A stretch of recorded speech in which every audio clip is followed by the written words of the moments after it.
Welcome to the Bitcoin in Africa show.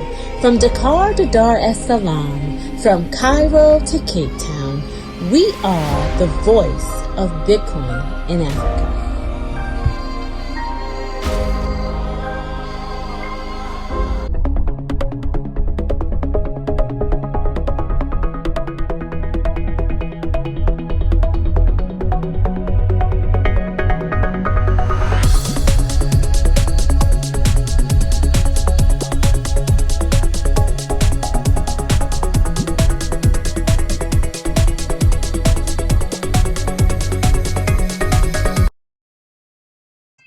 Hello and welcome to the Bitcoin in Africa show. We are the voice of Bitcoin in Africa. I'm your host, Charlene Fadirepo. Today we have a very special show for you today.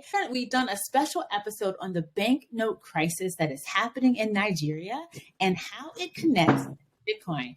We're going to be talking to Dr. Leonard Eze, who's a medical doctor in Bauchi State in Northeast Nigeria. Let's get started.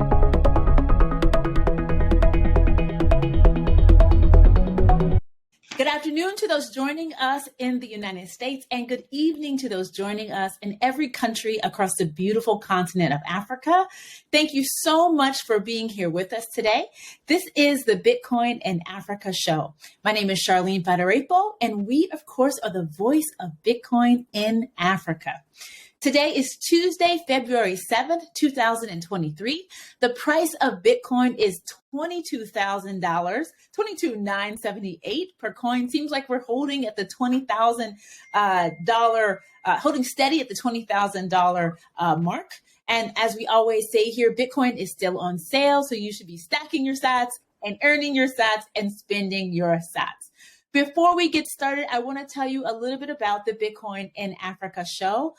Again, we're the voice for Bitcoin in Africa. Our mission is very simple. We're focusing on expanding the narrative of Bitcoin in Africa. We spend our time talking to founders, ecosystem builders, influencers, and people that are on the ground in Africa so that we can make sure that the world can learn from the amazing example that is being set around Bitcoin use in Africa. Our job is to tell the story of the amazing Bitcoin revolution that is happening in Africa. Before we get into our exciting episode today, let me tell you just a little bit about myself. I'm Charlene Fadirepo. I am a Bitcoin activist and former U.S. regulator based in the United States. I do a ton of work in the Bitcoin space, but what I really do is help individuals and institutions focus on growth through Bitcoin. So now let us get on with the show. Let's meet our guest for today, Dr. Leo Eze. Dr. Eze is a medical doctor based in rural Northeast Nigeria. He has been a Bitcoin saver and Bitcoin educator since 2016 and even ran a grassroots Bitcoin education center in 2017. He's an active voice in the Bitcoin community and has always been very vocal about the impact of Bitcoin in Nigeria. Welcome to the Bitcoin in Africa show, Dr. Eze. Thank you. All right. Well, thank you for being here. So this is a super special episode. We started this episode because we wanted to give our viewers a sense of what's going on with the banknote crisis in Nigeria. But before we talk about that, Dr. Eze, I would love for you to share with our audience your Bitcoin journey. Tell us what led you to Bitcoin and why it's so important in Nigeria. Okay, thank you. I've been in northern Nigeria for like 17 years now. And basically, I am involved in Bitcoin education. I'm a Bitcoin advocate. And basically, I've been talking Bitcoin since 2016. What I love about your background, Dr. Eze, is that you're a medical doctor, right? So you're talking to people about their health care. You're talking to people about how they can stay healthy and eat right and exercise. Yes. And then maybe even you add a little bit of Bitcoin in there. Do you talk to your patients about Bitcoin regularly, or are they interested? Well, I do, especially in the early days. In 2016, 17, I actually talked to, mainly colleagues in medical profession, because if you look at it, Nigeria is a place where people look at, cash flow. Doctors looked at as people who are in professions who have a little bit of, steady income. So I was majorly talking to colleagues in the medical profession. So and I just want to stay on this point because this is interesting. So you're talking to colleagues that were probably relatively financially stable, right? So they had decent jobs, they had cash coming in. Yeah. And so, what tell me about kind of their reaction to this idea of Bitcoin. Again, this is 2007. Their reaction, in medical, we were not trained to be financially literate, so to say. Interesting. Basically, most of them, as of 2016, just laugh it off. Let me give you an example. We had a meeting of medical association in 2017, early January, first quarter of 2017, and I was given an opportunity to talk about Bitcoin for 10 minutes by the president of the association. We had like 50 doctors or so in the room, and I was actually on the agenda. The Bitcoin talk was the last, and I was given 10 minutes to just tell them about Bitcoin. Before I could start, I think about 45 had already left the room. They were only left with 10 people. So, but all the same, I was encouraged by the fact that in the early days of digging into Bitcoin, I found a video where Andres Antonopoulos was actually talking to only one person in a hall, a full Bitcoin conference, and I think about one or two persons showed up. And I think I've seen. Yes. Well, it's always nice to talk to folks that have been in the Bitcoin space for a while because you have the benefit of history. So let's transition. So this entire episode is super special because there are some pretty incredible in a not so good way events happening in Nigeria right now. So folks have seen viral videos of chaos at ATM machines. I've seen a viral video of folks having altercations in bank branches. I was hoping you could give our viewers, an overview of what's happening with this bank note crisis, how it started, and how Bitcoin can help fix it. In October last year, specifically in October, there was an announcement by CBN that there will be a redesign of some of the denominations of the naira, 200, 500, and 1,000 naira. And from there, they had a lot of sensitization about the redesign, and there was like an ultimatum or a deadline for people to return their old notes, and then to the banks. That was a space of 3 months, and it continued like that. I think by December, they were able to bring out the new notes. But there's a challenge. The challenge there is that the rollout of the new naira is slow, and then it's bedeviled with a lot of issues. The banks itself, the CBN itself, are slow in releasing the new naira notes. The banks themselves are not issuing the naira notes over the counter. Like presently, if you go to any bank now, you can only get like 10,000 naira.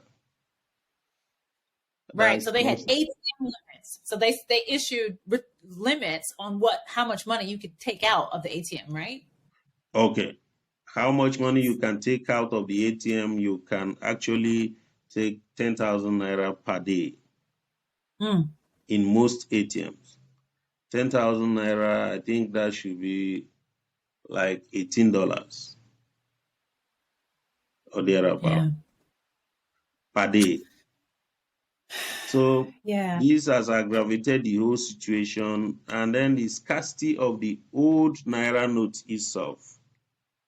Because people have taken back the old notes to the bank, and they are not able to get the new ones. And so You they understand? weren't able to get the new ones. Was that more so because the new ones weren't available or The the new bank ones, didn't accept? the new ones are apparently or supposedly unavailable, but Got it. there is also connivance of bankers who try to hoard the new ones and sell it out at a premium to Right. money changers and politicians too. So Right. basically, And that's the issue. They are supposedly CBN has issued enough new notes, but they accuse the commercial banks of selling it out or hoarding it and to sell it at a premium to money changers, POS operators, and politicians. right. And so I just think I find this so interesting. So it's interesting that the CBN decided to use the smallest denomination. So 1,000 naira, 500 naira, 200 naira. That's like, I think 1,000 naira is what, $2? 500 naira is $1. And I think 200 naira is, So I guess, almost 500 naira is actually less than $1. Okay, well, officially is about $1. Yeah. So it's almost like the CBN was trying to maybe like reduce the actual number of bills that were circulating in the market. I did read that the CBN mentioned that when it comes to counterfeit money, most of that counterfeit activity was happening in that small dollar denomination. So I think it seemed to me that part of the case for switching the money was to push down on counterfeiting issues. What do you think about that? At least that was one of the statements well, that the CBN okay. That was one of the reasons they gave. One of the actual main reason they gave is that there's a kind of people hoarding naira. Politicians have been keeping naira at home, trying to stash it for campaigns and then probably for vote buying, as towards this incoming election. And then they also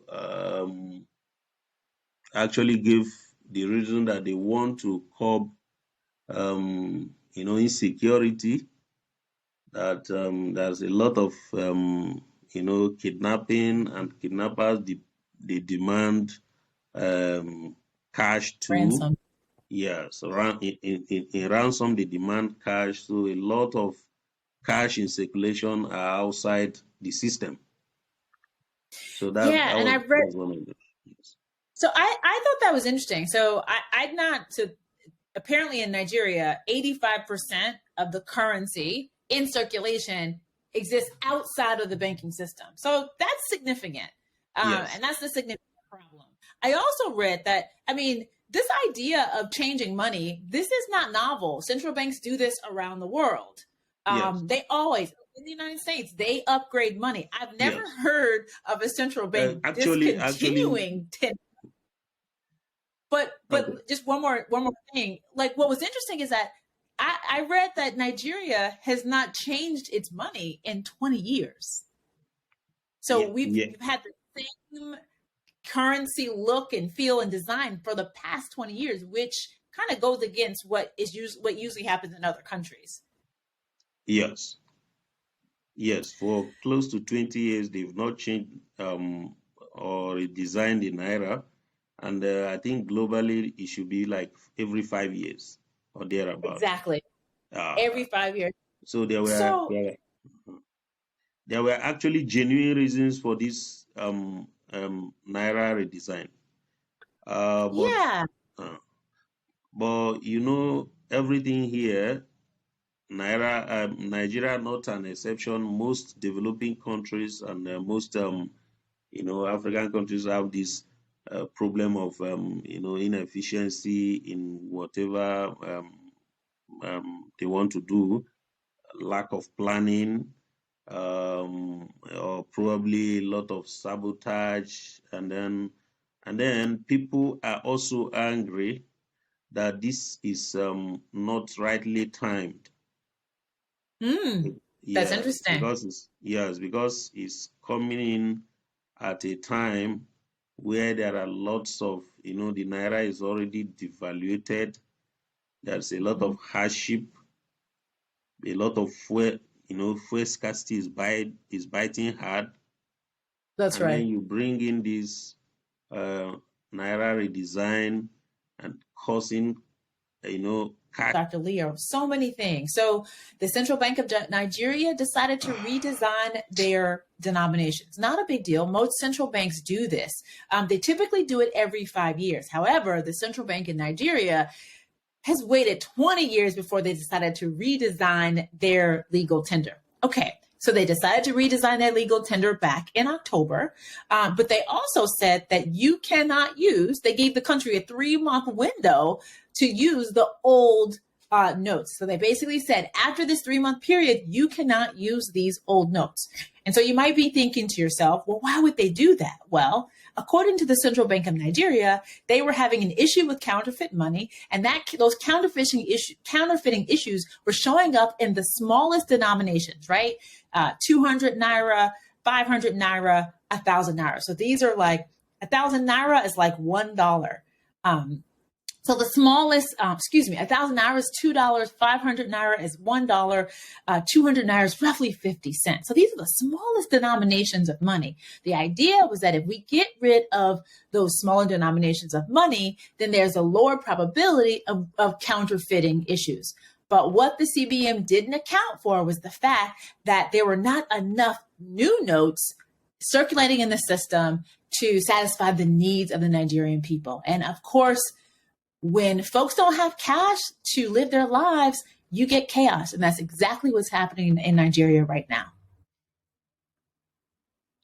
So let's go back to this idea of the election. You mentioned that one of the reasons why the CBN wanted to reissue new currency and discontinue the old currency is that they were trying to prevent this idea of vote buying. Tell us more about vote buying, what it is, and how it happens in Nigeria. That's a concept that is very foreign to Western audiences. Okay. There's a lot of, as we all know, there's a lot of poverty in most developing countries, and politicians leverage on that. They actually kind of weaponize poverty here. And each political parties, as they campaign, they try to, kind of woo the voters to their own side by influencing from what we call the primaries, before the candidate will even emerge, from the party. You understand? They need most of the delegates that are supposed to vote for the candidate of each party are usually bought or bribed before the election, the party election. Then generally when you emerge as a candidate of the party, you are expected to, have a lot of resources, especially cash, because we know that the country is a cash-based economy. So on election days, even though EFCC and ICPC and INEC discourages that, but on election day, money exchange hands, Yeah. and that influences decision of most of the voters. And for this to happen, you have to use cash. It's Got not it. done by transfer. It's not done by transfer. You don't do that with check. It has to be cash. And this cash are staged and distributed to party agents or party chieftains or stakeholders. So Got it. politicians leverage on that. To about 2-3 weeks ago, or like last month, like December, you could see that we were seeing people who were bringing out naira notes that were printed in like 2000. Yes, like naira notes that were printed 12 years ago, Wow. 13 years ago. And they have been, That were, if you will, yes. for this So election. they were just stashed for the elections. So in a bid to disrupt that, I think that's one of the advantages of this naira redesign, so to say. So do you think, so that makes sense. Do you think that Yeah. that all of it was worth it, right? So this shift caused quite a bit of chaos. Do you think that the disruption associated with the vote buying was effective, as compared to kind of the impacts of this? No, I actually it was the effect of let's say the impact as per vote buying is negligible compared to the negative impact that is bringing on the lives of the ordinary Nigerian presently. Yeah. Because the truth of the matter is that at the end of the day, politicians will always find their way.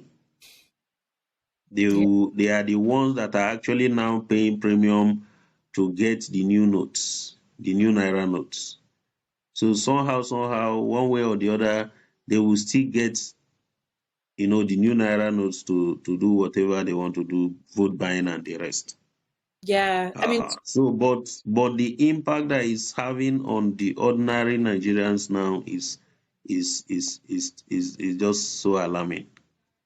People have resorted to trade by barter, right. because they cannot be able to lay hands on the new naira notes, even the old ones. And Yeah. basically now we have like 3 days of 48, about 3 days, 4 days now for the extension. It's actually going to expire on 10th of February. So people are angry. People sleep, in bank ATMs, and people cannot access basic amenities. People cannot pay for hospital bills. People cannot be able to buy foods. So I think the hardship he has placed on ordinary Nigerians is outweighs the benefit we are going to get from reduction of vote buying. Yeah, I mean, I would agree. I mean, I think that some of the videos that have been circulating on Twitter and Instagram are just so disturbing. I even saw a man actually had a heart attack in a bank branch. I saw him; he had a heart attack. He had slumped over, and I think he had a heart attack because he was just so frustrated. He wasn't able to get cash for his day. I also saw a video of Zenith Bank employees.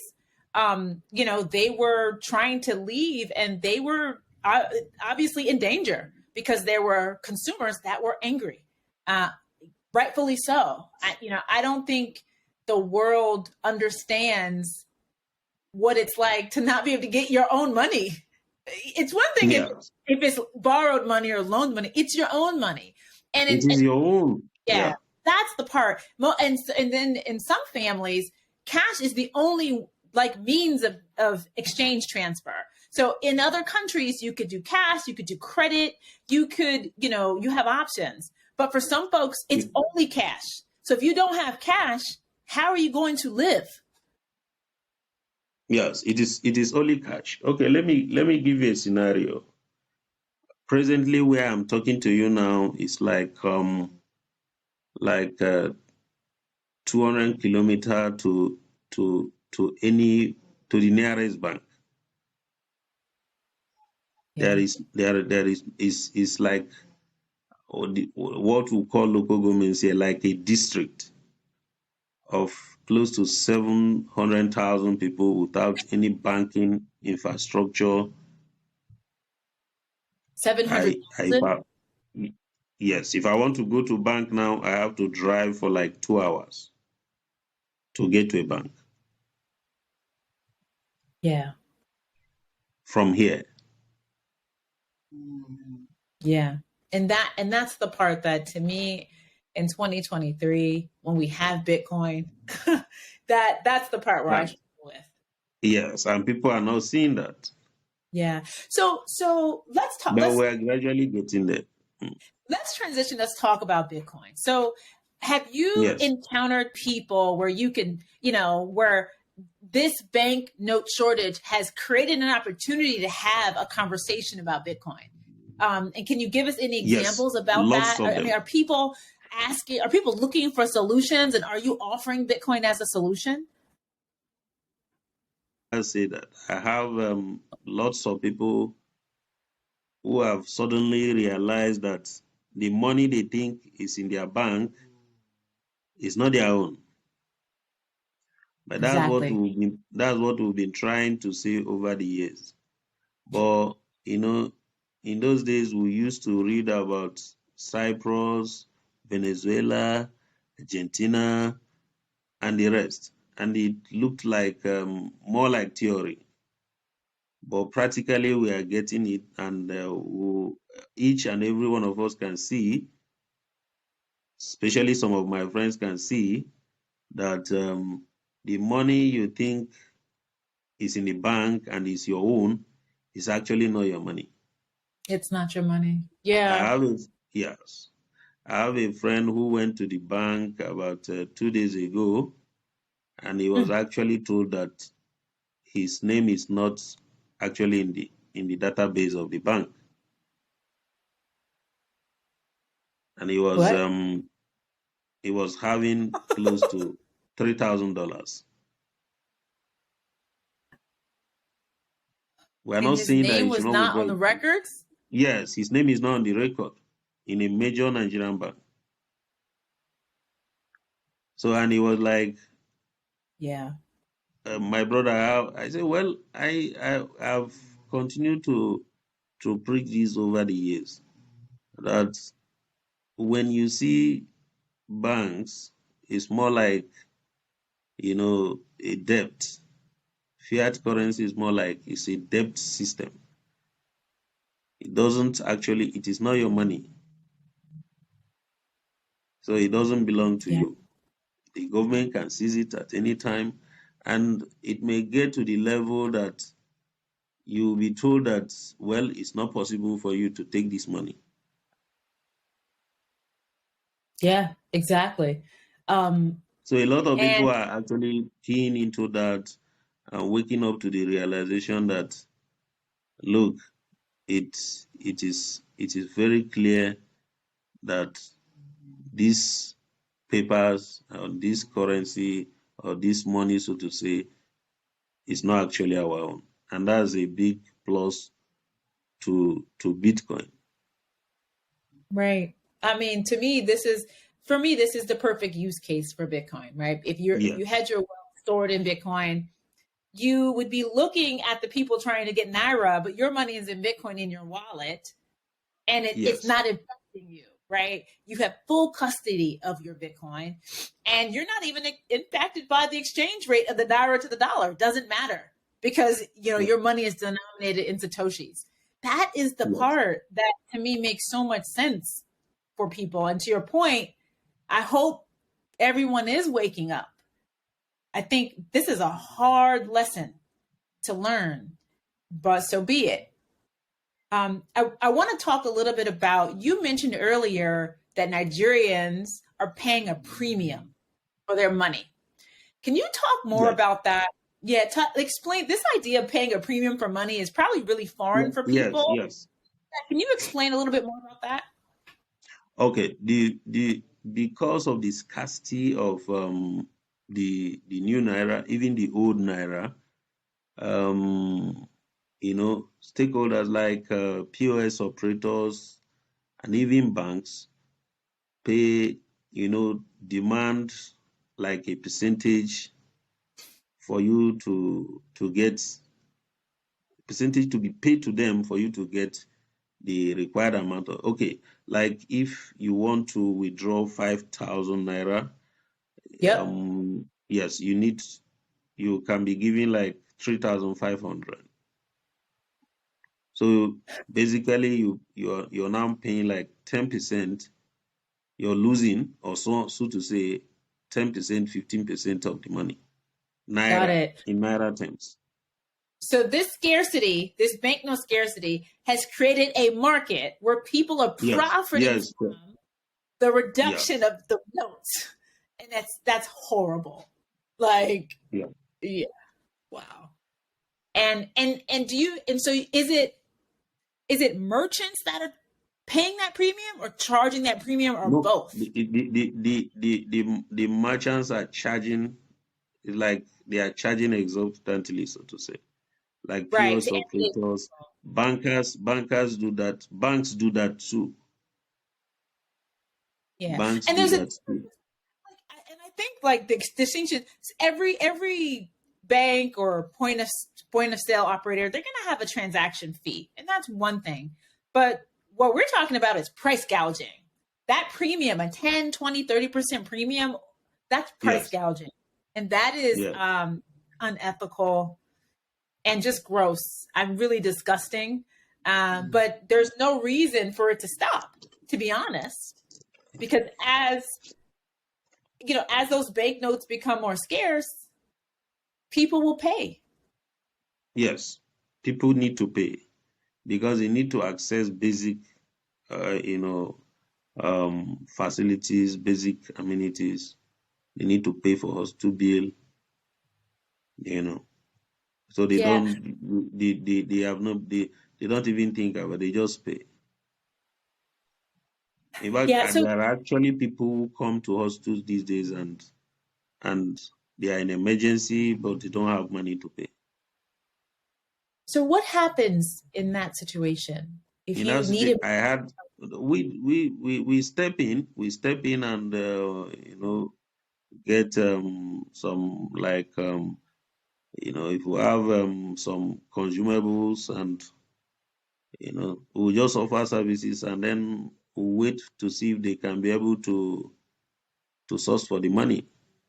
Yeah. 2 days ago, we had a woman in emergency for cesarean section, no money to pay for the services, but we have to step in and do it. And they were able to get to the local markets today to sell their goods, and the goods are now so cheap because because of how do I put it now, the naira scarcity. So they just have most people say their goods at giveaway price. Once you see whoever has cash to pay you, You cut the price of your good to get you cut cash. you cut the price of the goods to be able to get cash. But then, Dr. Eze, how does your hospital stay in business if you're forced to give health care without payment? Well, is more of a government hospital, is a subsidized hospital, and is supported by some um, development partners. Well, that's good to hear.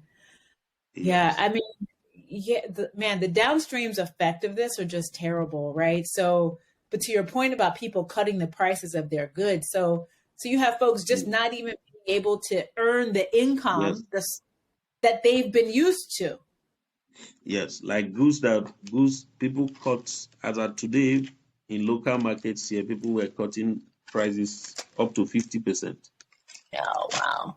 just to have you know the naira notes to be able to Right, survive. right, to be able to survive.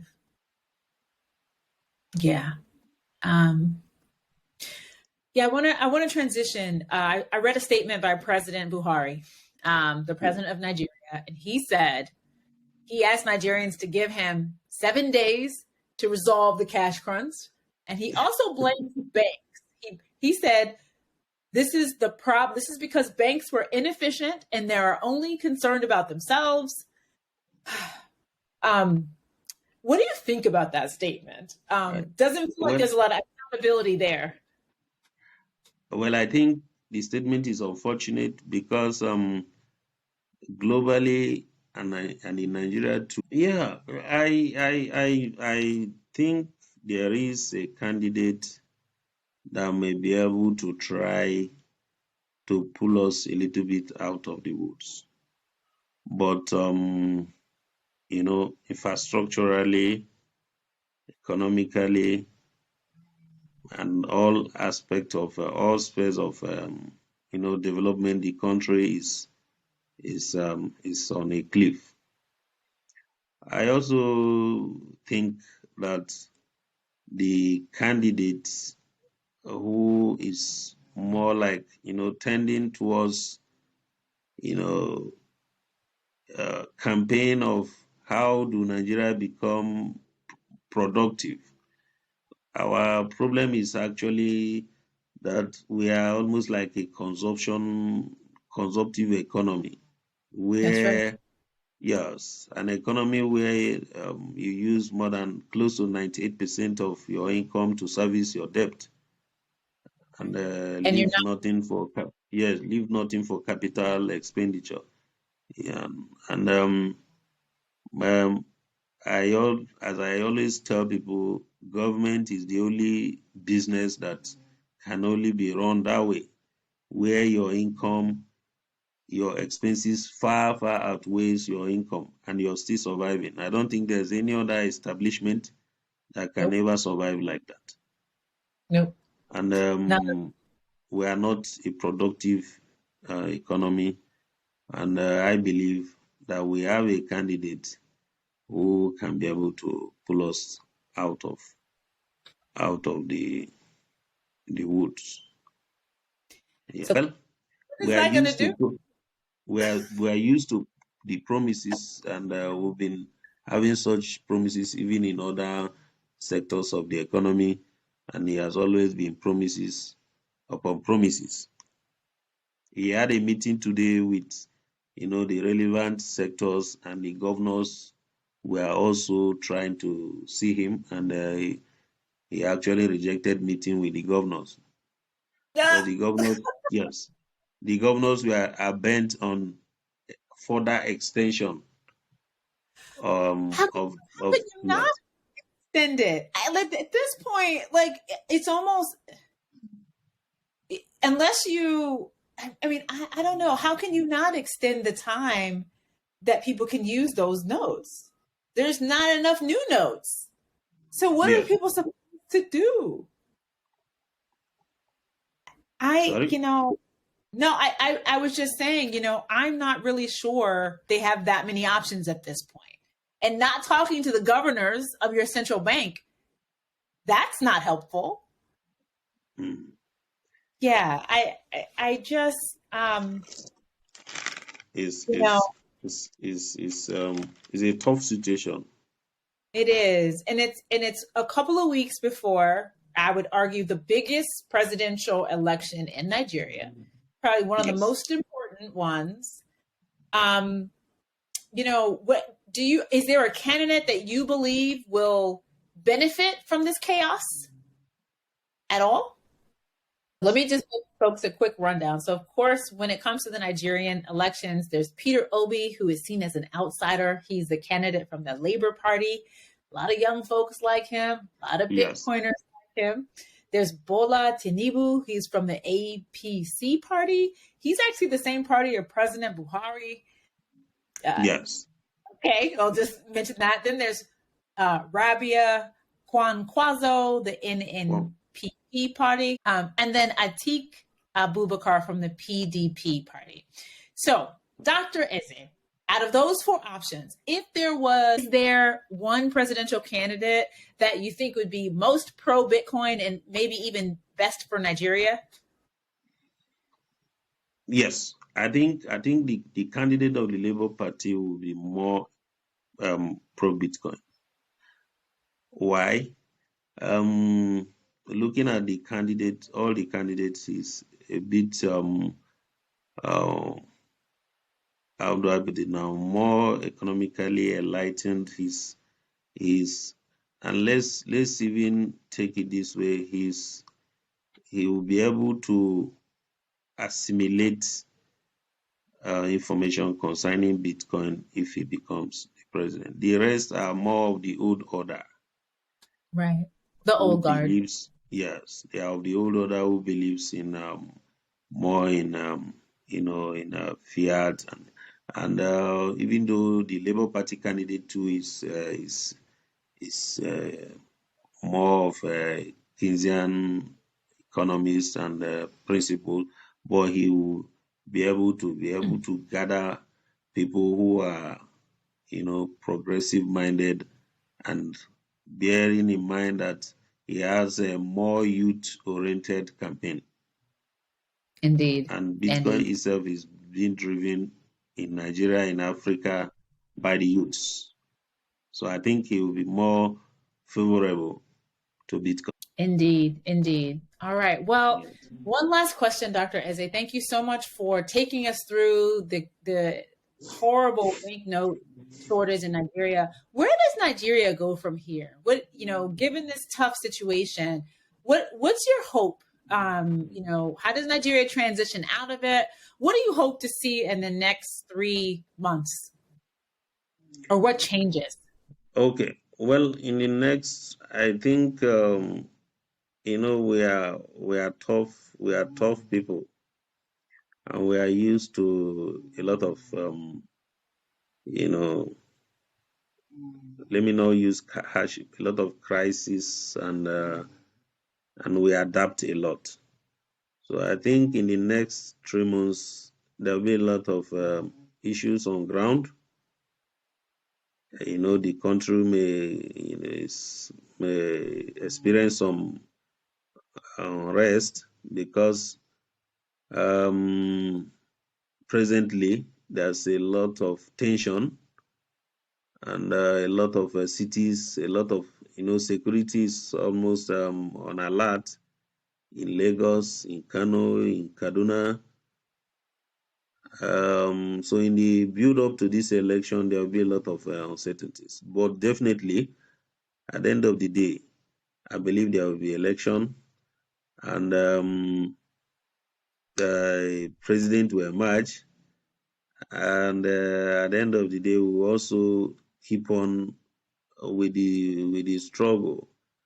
The Naira redesign is not going to improve the value of the Naira, as we all know. So, but there will be a little bit of stability in the coming months, but it will be tough, very close to the election. Indeed. Well, I think, sometimes when things are difficult, beautiful things can come out of it. And so I'm hoping that folks can just be reminded about the value proposition of Bitcoin in Nigeria. And hopefully, Dr. Leo or Dr. Eze, you will consider reopening your Bitcoin Education Center, because there might be folks that would be interested in listening in 2023. How can people stay in contact with you, Dr. Eze? Okay, the best way to stay in contact with me is through Twitter at Ezebit2. That's my Twitter account. I had some issues with the account today, but I was able to recover it. Indeed. That's my Twitter account. I had some issues with the account today, but I was able to recover it. Indeed.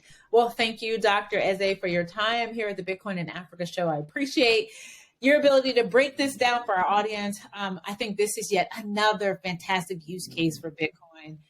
We don't need to worry about banknote shortages when we're using Bitcoin and we're self-custodying it. So we're self-sovereign. So thank you all for joining this very special episode of the Bitcoin in Africa show. Thank you, Dr. Eze, and see you next time. Thank you, Charlene. Thank you.